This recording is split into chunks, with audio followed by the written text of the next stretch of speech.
Hello students, कैसे हैं आप सब लोग। उम्मीद करती हूँ सब अच्छे होंगे और स्वस्थ होंगे। मैं Meena Rana ICT virtual class में आपका स्वागत करती हूँ। स्टूडेंट्स, हम पढ़ रहे हैं क्लास 9 की हिंदी व्याकरण में। आज की क्लास में हम पढ़ेंगे वाक्य के अंग और अर्थ के आधार पर वाक्यों के भेद। ठीक है, तो देखिए वाक्य किसे कहा जाता है, सबसे पहले तो हम ये जान लेते हैं। तो आपको पता है भाषा की जो सबसे छोटी इकाई है वो वर्ण है।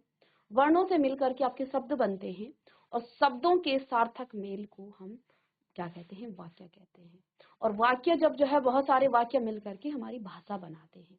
तो यहाँ पर आपको वाक्य की एक परिभाषा दी है कि पदों या सार्थक शब्दों का व्यवस्थित समूह जिससे वक्ता के कथन का अभिष्ट आशय अर्थपूर्ण रूप से स्पष्ट होता है, अर्थात जिससे आपको किसी बात का पता चले।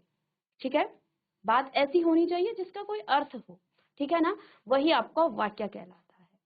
हम यह भी कह सकते हैं कि शब्दों के सार्थक मेल से बनने वाली इकाई आपकी कहलाती है वाक्य। शब्दों के सार्थक मेल को ही हम क्या कहते हैं, वाक्य कहते हैं। सरल भाषा में यदि हम इसको समझें तो शब्दों के सार्थक मेल से बनने वाली इकाई आपकी क्या कहलाती है, वाक्य कहलाती है। ठीक है, अब यहाँ पर वाक्य के द्वारा आप किसी से वार्तालाप कर सकते हैं, आप किसी से बात कर सकते हैं। ठीक है, तो ये जो है वाक्य का काम है, किसी को अपनी बात कहना, किसी की बात को सुनना। अब कोई आपसे कोई बात कह रहा है तो बात वो वाक्यों के माध्यम से कहेगा। ठीक है, अपना नाम भी यदि आप बता रहे हैं, मेरा नाम ये है डॉट डॉट जो भी है, तो वो आप वाक्य के माध्यम से आप किसी को अपना नाम बताएंगे, अपना परिचय भी आप देते हैं, तो वो सब समझाने के लिए आपको वाक्य की आवश्यकता पड़ती है। ठीक है, तो आप लिख लेंगे कि शब्दों के सार्थक मेल से बनने वाली इकाई वाक्य कहलाती है।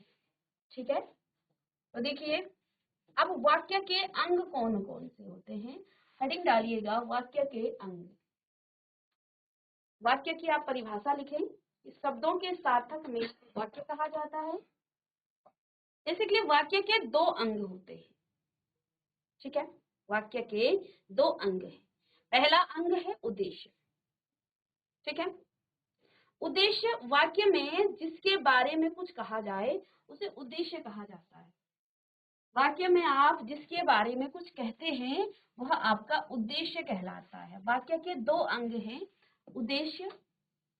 वाक्य में जिसके बारे में आप कुछ कहते हैं वो आपका क्या कहलाता है, उद्देश्य कहलाता है। और इसका दूसरा अंग है विधेय।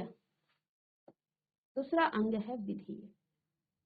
ठीक है, तो विधेय क्या हो जाता है, वाक्य में उद्देश्य के बारे में जो कुछ कहा जाए वाक्य उसे क्या कहा जाता है, वो विधेय कहलाता है।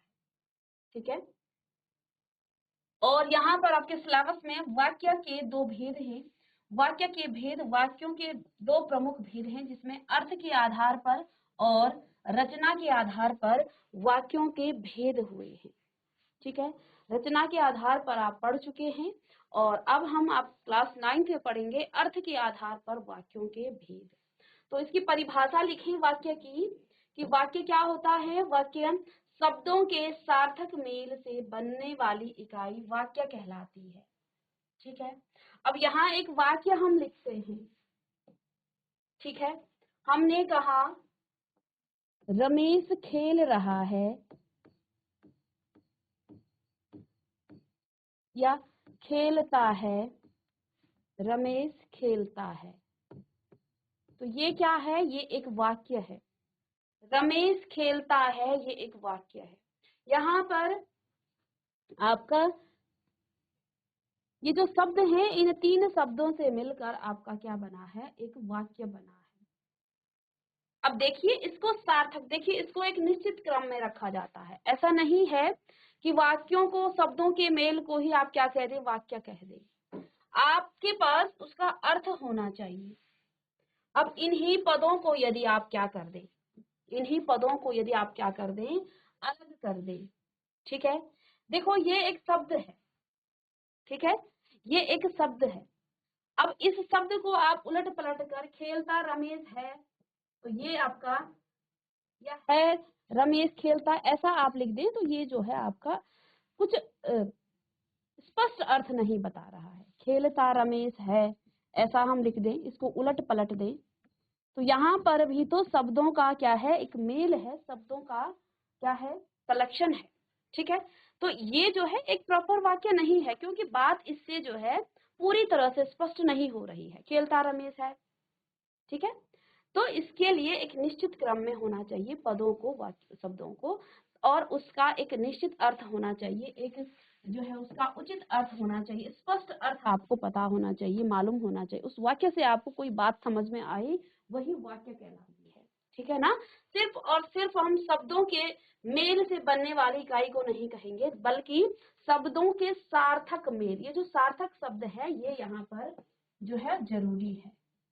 क्योंकि यदि हम सिर्फ शब्दों को लेकर, कोई सा भी शब्द लेकर के और कोई वाक्य नहीं बना सकते, उसका कोई सार्थक अर्थ होना चाहिए, सार्थक मेल होना चाहिए, तो ये आपका वाक्य कहलाती है। ठीक है, वाक्य के द्वारा हम अपनी बात को दूसरों तक और दूसरों की बात को हम समझ सकते हैं, दूसरों की बात को हम ग्रहण कर सकते हैं। ठीक है ना, तो अपनी बात को रिप्रेजेंट करने के लिए, अपनी बात को दूसरों तक पहुंचाने के लिए हमें वाक्य या भाषा, देखिए वाक्यों से मिलकर ही आपकी भाषा बनती है, तो हमें वाक्य की आवश्यकता पड़ती है। ठीक है, और यहाँ पर देखिए वाक्य के दो अंग हैं, जिसमें आपका पहला है उद्देश्य। वाक्य में जिसके बारे में कुछ कहा जाए वो आपका उद्देश्य कहलाता है, और विधेय होता है आपका क्या, वाक्य में उद्देश्य के बारे में जो कुछ कहा जाए वो आपका विधेय होता है। तो दो इसके प्रमुख अंग हो गए हैं। वाक्यों के दो भेद हैं, वाक्यों को दो प्रकार से इसके भेद, अर्थ के आधार पर इसके भेद किया गया है, साथ में रचना के आधार पर इसका भेद किया गया है। तो लिखिए, अर्थ के आधार पर वाक्य के भेद और रचना के आधार पर वाक्य के भेद। अब आपके सिलेबस में यहाँ पर अर्थ के आधार पर वाक्यों के भेद है। ठीक है, चलिए, इससे पहले आपने प्रीवियस लेक्चर में रचना के आधार पर आपको पढ़ा दिया है, तो अब लिखें आप अर्थ के आधार पर वाक्य भेद, अर्थ के आधार पर वाक्य भेद। तो देखें, वाक्य में कोई सूचना दी जा रही है या नकारात्मकता का भाव है, प्रश्न पूछा जा रहा है, या फिर इसमें कोमा लगाएं, ठीक है, या फिर विस्मय प्रकट किया जा रहा है, काम करने का आदेश दिया जा रहा है, या इच्छा प्रकट की जा रही है, इसे ही अर्थ कहा जाता है।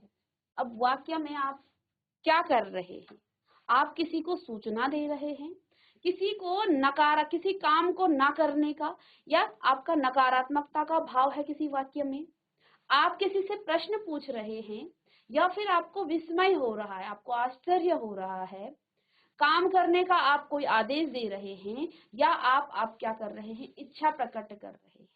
इन सभी के आधार पर इसे ही अर्थ कहा जाता है। इन्हीं के अर्थ आधार पर यहाँ पर वाक्य के भेद हुए हैं। इस आधार पर वाक्य के 8 भेद हैं। अर्थात यहाँ आप लिख सकते हैं कि अर्थ के आधार पर वाक्यों के 8 भेद हैं। अर्थ के आधार पर वाक्यों के 8 भेद हैं। ये किन किन आधार पर हो सकता है, क्या क्या इसका अर्थ हो सकता है। आप किसी को सूचना दे रहे हैं, किसी वाक्य में नकारात्मकता का भाव हो, या फिर किसी वाक्य में प्रश्न पूछा जा रहा हो, या प्रश्न किया जा रहा हो, या फिर विस्मय प्रकट किया जा रहा हो। ठीक है, जिसमें आप या तो बहुत प्रसन्न होते हैं, या फिर बहुत आश्चर्य आप हो जाते हैं, या फिर बहुत दुख में आप जो है एकदम से जो सडन मूवमेंट होता है। ठीक है ना, तो वो विस्मय प्रकट किया जा रहा है, किसी को आदेश दिया जा रहा हो, या इच्छा प्रकट की जा रही हो, यही क्या है, इसी के आधार पर जो है अर्थ के आधार पर ये अर्थ है, इसे अर्थ कहा जाता है। और इस आधार पर वाक्य के 8 भेद हैं। तो इसे लिखिएगा, वो 8 भेद कौन कौन से हैं उनको भी हम पढ़ेंगे यहाँ पर। चलिए, तो अर्थ के आधार पर वाक्य के 8 भेद हैं। अर्थ के आधार पर वाक्य के 8 भेद हैं। तो लिखिए, वाक्य में कोई सूचना दी जा रही है, या नकारात्मकता का भाव है, प्रश्न पूछा जा रहा है, या विस्मय प्रकट किया जा रहा है, काम करने का आदेश दिया जा रहा है, या इच्छा प्रकट की जा रही है, इसे ही अर्थ कहा जाता है। इस आधार पर वाक्य के निम्नलिखित 8 भेद हैं। चलिए आइए इन 8 भेदों को आप लिखिएगा। पहला भेद है आपका विधानवाचक वाक्य। पहला भेद है विधानवाचक वाक्य। दूसरा है प्रश्नवाचक वाक्य, आज्ञावाचक वाक्य, संदेहवाचक वाक्य, नकारात्मक वाक्य, इच्छावाचक वाक्य, विस्मयवाचक वाक्य और संकेतवाचक वाक्य। तो देखिए इन 8 भेदों को लिखिए और अर्थ जो है इनके नाम में ही छिपा हुआ है। इन 8 वाक्यों के अर्थ इनके नाम में ही छिपा हुआ है। ठीक है,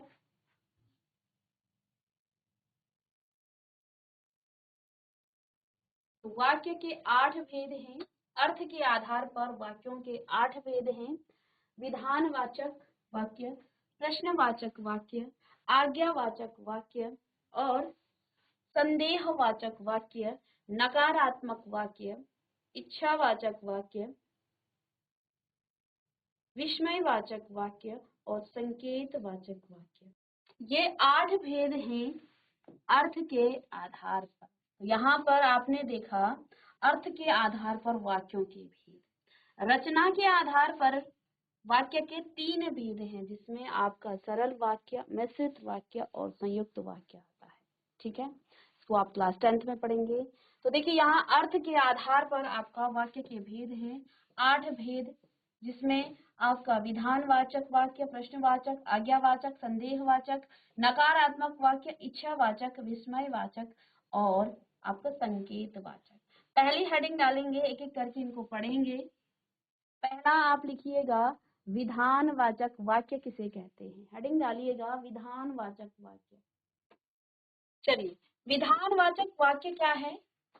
जिस वाक्य में क्रिया होने या करने की सूचना मिलती है या इस प्रकार का सामान्य कथन हो, उसे विधानवाचक वाक्य कहते हैं।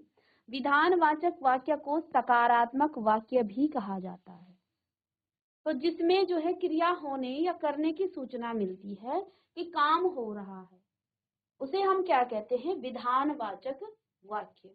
ठीक है, ये जो है सामान्य कथन है, इसको आप क्या कहते हैं? विधानवाचक वाक्य कहते हैं। इसको आप क्या कहते हैं? इसको दूसरा नाम है सकारात्मक वाक्य भी इसे कहा जाता है।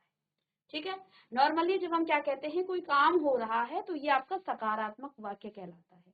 ठीक है, तो इसको आप लिखिएगा कि विधानवाचक वाक्य में क्रिया होने या करने की सूचना मिलती, या जिस वाक्य में क्रिया के होने या करने की सूचना मिलती हो या इस प्रकार का सामान्य कथन हो, ठीक है, या कोई जो सामान्य कथन है उसे विधानवाचक वाक्य कहते हैं। इसका दूसरा नाम सकारात्मक वाक्य भी हम कहते हैं। आपने यहाँ नकारात्मक वाक्य पढ़ा है, तो इसका जो दूसरा नाम है इसको आप सकारात्मक वाक्य भी कहेंगे। यहाँ पर जब आपने इसका लिखा है तो इसको आप लिख सकते हैं, ये आपका सकारात्मक वाक्य कहलाता है। का दूसरा नाम सकारात्मक भी है। ठीक है, तो सिंपल जो आपके पास वाक्य होते हैं वो आपके विधानवाचक या फिर सकारात्मक वाक्य कहलाते हैं। ठीक है, तो अब इसके कुछ उदाहरण देखिए। तो आप इसकी परिभाषा लिखिए। जिस वाक्य में क्रिया होने या करने की सूचना मिलती हो या इस प्रकार का सामान्य कथन हो, उसे हम क्या कहते हैं? उसे विधानवाचक वाक्य कहते हैं। इसे सकारात्मक वाक्य भी कहा जा सकता है या कहा जाता है, क्योंकि इस प्रकार के वाक्यों में कही गई बात को ज्यों का त्यों मान लिया जाता है। जैसे पक्षी घोंसले से उड़ चुके हैं, तो ये एक सामान्य वाक्य है, उसमें काम के होने का बोध भी हो रहा है कि यहाँ पर काम हो रहा है, क्रिया हो रही है। तो पक्षी घोंसले से उड़ चुके हैं, कविता ने पाठ याद कर लिया है, तो सामान्य वाक्य है और इसमें काम की क्रिया के होने का भी यहाँ पर जिक्र हो रहा है। नदी में बाढ़ आई है, नदी में बाढ़ आई है। तो लिखिए विधानवाचक वाक्य को सकारात्मक वाक्य भी कहते हैं और इसमें किसी काम के क्रिया के होने का बोध होता है, या जो साधारण वाक्य होते हैं वे जो है विधानवाचक आपके वाक्य हो जाते हैं। तो इन 3 उदाहरणों को लिखें। यहाँ पर आप कहीं भी बात को आप ज्यों का त्यों मान लिया जाता है, यानी उसमें कोई परिवर्तन नहीं किया जाता है। जैसे पक्षी घोंसले से उड़ चुके हैं, कविता ने पाठ याद कर लिया है। इन वाक्यों में क्रिया के होने का बोध हो रहा है, क्रिया काम होने का बोध हो रहा है। नदी में बाढ़ आई है, तो यहाँ पर काम हो रहा है, ठीक है ना। तो ये कहलाता है आपका साधारण वाक्य, ठीक है। चलिए, अब यहाँ सकारात्मक के बाद यहाँ प्रश्नवाचक लिखा है, लेकिन इसी के विपरीत हम दूसरा देखिए, इससे फर्क नहीं पड़ता, 8 भेद हैं, आप आगे पीछे कहीं भी लिखिएगा। हमने सकारात्मक वाक्य की बात की है, तो दूसरा हम इसको पहले समझ लेते हैं नकारात्मक वाक्य को। आप चाहें तो प्रश्नवाचक को पहले लिख सकते हैं, आपको यहाँ समझना है 8 भेदों को। तो हम सकारात्मक वाक्यों को तो समझ गए, सकारात्मक को क्या कहा जाता है, इसको इसका दूसरा नाम क्या है, विधानवाचक। जबकि नकारात्मक वाक्य का दूसरा नाम है निषेधवाचक, उसका विधानवाचक, और नकारात्मक वाक्य को कहा जाता है निषेधवाचक, या फिर इसको नकारात्मक वाक्य भी कहते हैं। तो ये जो है एक दूसरे के जो है एक तरफ से विपरीत आप कह सके। नकारात्मक का मतलब होता है जहां पर ना का भाव प्रकट हो, ना होने का भाव प्रकट हो। अब देखिए दोनों के अर्थ में बिल्कुल विपरीतता है, वाक्यों में जो है दोनों एक दूसरे के विपरीत हैं, इसलिए यहाँ पर पहले निषेधवाचक या फिर नकारात्मक वाक्यों को लिया गया है। जिन वाक्यों से क्रिया न होने या न किए जाने का भाव प्रकट हो उसे नकारात्मक वाक्य कहते हैं। अब सकारात्मक में हमने क्या कहा था कि जिन वाक्यों में क्रिया के होने का भाव प्रकट हो उसे सकारात्मक या विधानवाचक कहा जाता है। अब निषेधवाचक या नकारात्मक किसे कहेंगे, जिससे क्रिया न होने का बोध हो या भाव प्रकट हो उसे हम नकारात्मक वाक्य कहते हैं। की परिभाषा लिखिएगा। उदाहरण के लिए इन वाक्यों की पहचान ना, मत, नहीं देखकर की जा सकती है, और भाव तो आपको पता ही है, वाक्यों को पढ़कर आपको पता चल जाएगा इसमें क्या भाव है। तो देखिए यहाँ नकारात्मक वाक्य,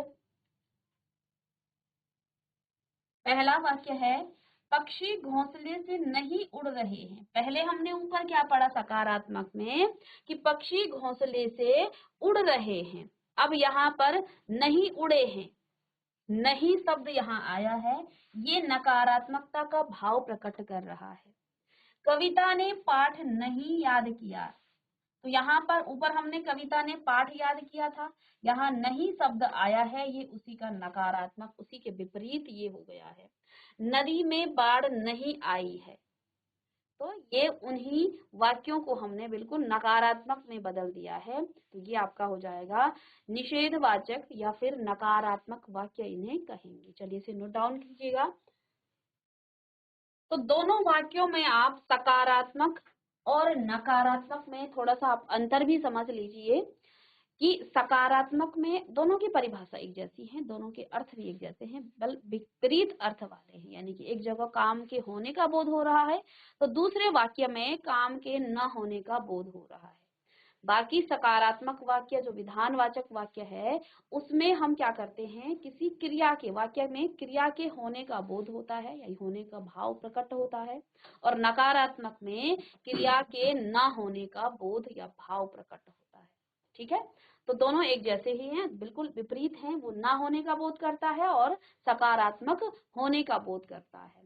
तो हो सकता है आपको सकारात्मक ना पूछा जाए, आपको विधानवाचक पूछा जाए, हो सकता है आपको नकारात्मक ना पूछा जाए, आपको निषेधवाचक पूछा जाए। तो इनके जो नाम हैं, दूसरे नाम हैं, उनको भी आपने याद करना है। ठीक है, इसके बाद देखिए नेक्स्ट आपका थर्ड जो भेद है वो है प्रश्नवाचक वाक्य। थर्ड भेद है प्रश्नवाचक वाक्य, और इसके नाम से भी आप समझ गए होंगे प्रश्नवाचक का मतलब क्या है।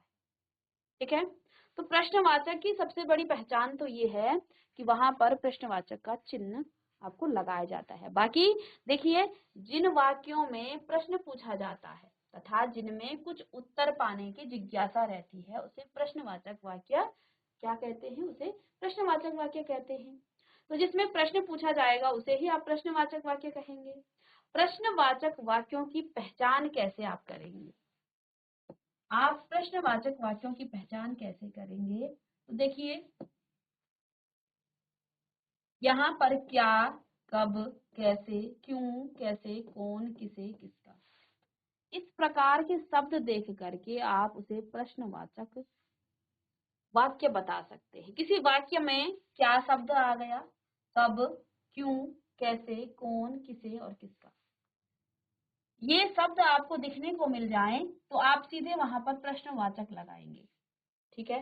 दूसरी पहचान क्या है? वाक्य के अंत में लगे प्रश्नवाचक चिन्ह को देखकर आप उसकी पहचान कर सकते हैं। तो दो यहाँ पर आप पॉइंट लिखेंगे कि प्रश्नवाचक जो वाक्य हैं उनकी पहचान कैसे होती है। यदि आप किसी वाक्य में क्या शब्द आ जाए, कब शब्द आ जाए, क्यों शब्द आ जाए, कैसे, कौन, किसे, किसका आदि प्रश्नवाचक जो है शब्द देखकर आप उसको पहचान जाएंगे। साथ में आपके पास प्रश्नवाचक चिन्ह इस प्रकार से लगाया हो तो फिर आपको देखने की आवश्यकता नहीं है कि इसमें कौन, क्या, कैसे, किसका इस प्रकार के शब्द हैं या नहीं। तो जब भी आपको ये चिन्ह दिखे तो आप फिर जो है उसे प्रश्नवाचक चिन्ह वाक्य उसे आप कहेंगे। तो ये है इसके कुछ दो पॉइंट जिससे आप प्रश्नवाचक वाक्यों को पहचान सकते हैं। कि परिभाषा लिखिएगा कि जिन वाक्यों में प्रश्न पूछा जाता है तथा जिनमें कुछ उत्तर पाने की जिज्ञासा रहती है उसे प्रश्नवाचक, तो प्रश्नवाचक वाक्यों की पहचान इन दो पॉइंटों को लिखें, क्या, कब, क्यों, कैसे, कौन, कैसे, किसका आदि प्रश्नवाचक शब्द देखकर आप इसकी पहचान कर सकते हैं। और साथ में जो प्रश्नवाचक चिन्ह है उसको देखकर भी आप इसकी पहचान कर सकते हैं। तो देखिए यहाँ पर ऐसी धूप में बाहर कौन खड़ा है, ठीक है। तो देखिए इस वाक्य से आपको उत्तर जानने की जिज्ञासा है। सबसे पहले तो इसमें उत्तर जानने की जिज्ञासा है। दूसरी पहचान इसकी कौन है और तीसरी पहचान इसका प्रश्नवाचक है। तो जब भी प्रश्नवाचक दिखे तो वो तो आपको बहुत इजी आपको लगेगा। रमा कब शब्द आया है, प्रश्नवाचक आया है, तो ये प्रश्नवाचक वाक्य है। तुम कल विद्यालय क्यों शब्द और साथ में प्रश्नवाचक है तो आप यहाँ पर लगाएंगे, ये प्रश्नवाचक आपका वाक्य है। फिर देखें चौथा, आज्ञावाचक वाक्य। आज्ञावाचक वाक्य, तो प्रश्नवाचक वाक्यों में आपको जब आप किसी वाक्य को कहते हैं उस वाक्य में क्या भाव होता है, उत्तर जानने का भाव होता है कि आपको उसका उत्तर चाहिए। कुछ प्रश्न पूछा जाएगा, उसका उत्तर चाहिए होगा। अब आज्ञावाचक वाक्य में जिन वाक्यों में आज्ञा, अनुमति, देन लेन का भाव प्रकट होता है उसे आज्ञावाचक वाक्य कहते हैं। इन वाक्यों का दूसरा नाम आज्ञा सूचक या विधिवाचक वाक्य भी है। ठीक है। तो कई जगह ये अलग अलग नामों से लिखा जाएगा तो आप कंफ्यूज मत होइए, वहां आज्ञावाचक था, यहाँ आज्ञा सूचक है, कहीं पर आपको विधिवाचक, ये तीनों एक ही नाम है। आज्ञावाचक, आपका आज्ञा सूचक और विधिवाचक, ये तीनों एक ही नाम है। किताब के पेज मत फाड़ो, किताब के पेज मत फाड़ो। अब इस वाक्य से आपको क्या भाव प्रकट हो रहा है? आज्ञा का भाव। आप किसी को आज्ञा दे रहे हैं कि ऐसा मत करो।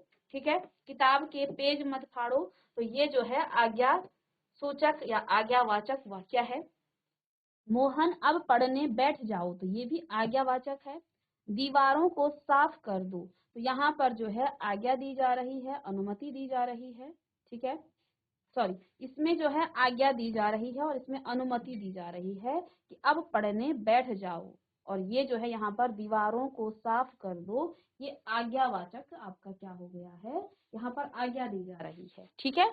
तो आज्ञावाचक वाक्य जिन वाक्यों में आज्ञा या अनुमति या लेन देन का भाव प्रकट होता है उसे आज्ञावाचक वाक्य कहते हैं। और इन वाक्यों का दूसरा नाम आज्ञा सूचक या विधिवाचक वाक्य भी है। चलिए नोट करिए इसे। नेक्स्ट है आपका इच्छावाचक वाक्य। ठीक है। आज्ञावाचक जिसमें आज्ञा का भाव हो, अनुमति का भाव हो, लेन देन का भाव हो। प्रश्नवाचक जिसमें उत्तर की जिज्ञासा हो, किसी भी वाक्य को आप कह रहे हैं, उस वाक्य में किसका भाव हो कि आपको उत्तर मिले, ठीक है, तो वो आपका प्रश्नवाचक होता है। नकारात्मक में नहीं का भाव होता है, ना होने का भाव होता है। सकारात्मक आपको किसी काम के होने का बोध कराता है, वहां पर भाव प्रकट करता है। अब इच्छावाचक वाक्य, आप कभी कभी क्या करते हैं, अपनी इच्छा को जाहिर करते हैं और किसी से कुछ कहते हैं, आप किसी से कुछ मांग रहे हैं या कुछ इच्छा जाहिर कर रहे हैं, तो फिर आप उस वाक्य में जो है आपकी क्या होगी, इच्छा प्रकट होगी। तो देखिए, वाक्यों में, जिन वाक्यों में वक्ता की इच्छा, उसकी कामना, आशीर्वाद आदि का भाव प्रकट होता है, तो यहाँ पर इच्छा भी हो सकती है, कामना हो सकती है और आशीर्वाद हो सकता है, ठीक है। तो इसका भाव प्रकट हो, उन्हें कहा जाता है इच्छावाचक वाक्य। इनको कहा जाएगा इच्छावाचक वाक्य। चलिए इसे लिखे कि जिन वाक्यों में वक्ता की, यानी कि जो बोलने वाला है, बोलने वाला ही कुछ कहेगा, उसकी इच्छा, कामना, आशीर्वाद आदि का भाव प्रकट हो, वे आपके इच्छावाचक वाक्य कहलाते हैं। अब उदाहरण के लिए यहाँ देखें, मित्र जन्मदिन की ढेर सारी बधाइयां, तो यहाँ पर जो है क्या दी गई है, आशीर्वाद या बधाई दी गई है। ईश्वर करे आप खूब उन्नति करें, तो यहाँ पर क्या, आपको ब्लेसिंग दी गई है, आपको आशीर्वाद दिया गया है। काश इस समय सुमन जो है साथ होती, तो यहाँ पर कामना, इच्छा प्रकट की गई है। मैं चाहता हूँ कि सभी स्वस्थ रहें, तो ये मेरी कामना है, ठीक है ना। तो यहाँ पर इच्छा, यहाँ पर आशीर्वाद और यहाँ पर कामना प्रकट की गई है, तो ये आपकी इच्छावाचक वाक्य कहलाते हैं। इसे नोट करें, तो आप क्या लिखेंगे कि वे वाक्य, जिन वाक्यों में वक्ता की, यानी कि बोलने वाले की इच्छा, उसकी कामना, उसका आशीर्वाद आदि का भाव प्रकट हो, उन्हें इच्छावाचक वाक्य कहते हैं। और जैसे मित्र जन्मदिन की ढेर सारी बधाइयां, तो यहाँ पर उसको आशीर्वाद दिया गया है। ईश्वर करे आप खूब उन्नति करें, ठीक है, तो ये जो है ब्लेसिंग है, ये भी आपका आशीर्वाद है। काश इस समय सुमन साथ होती, तो ये इच्छा है। मैं चाहता हूँ कि सभी स्वस्थ हों, तो ये कामना है। तो सभी के स्वस्थ होने की कामना की गई है, ये आपकी कामना है, तो इसे नोट करें। तो इस प्रकार से हमने यहाँ पर आज की क्लास में आपके वाक्यों के जो भेद पढ़े हैं, जिसमें इच्छावाचक वाक्य आपने पढ़ा, आज्ञावाचक वाक्य आप पढ़ चुके हैं, साथ में आप प्रश्नवाचक पढ़ चुके हैं, नकारात्मक या जिसको आप निषेधवाचक वाक्य भी कहते हैं, और विधानवाचक या फिर सकारात्मक वाक्यों के बारे में आपने पढ़ा। तो यहाँ पर हम पढ़ चुके हैं विधानवाचक, प्रश्नवाचक, आज्ञावाचक, नकारात्मक और इच्छावाचक। अब आगे आपके पास यहाँ पर संदेहवाचक बच जाता है, विस्मयवाचक आपके पास बच जाता है, और संकेतवाचक आपके पास यहाँ पर बच जाता है। तो 3 प्रकार के जो वाक्य हैं, इनको हम नेक्स्ट क्लास में डिस्कस करेंगे। मिलते हैं नेक्स्ट लेक्चर में, तब तक के लिए thank you and have a nice day.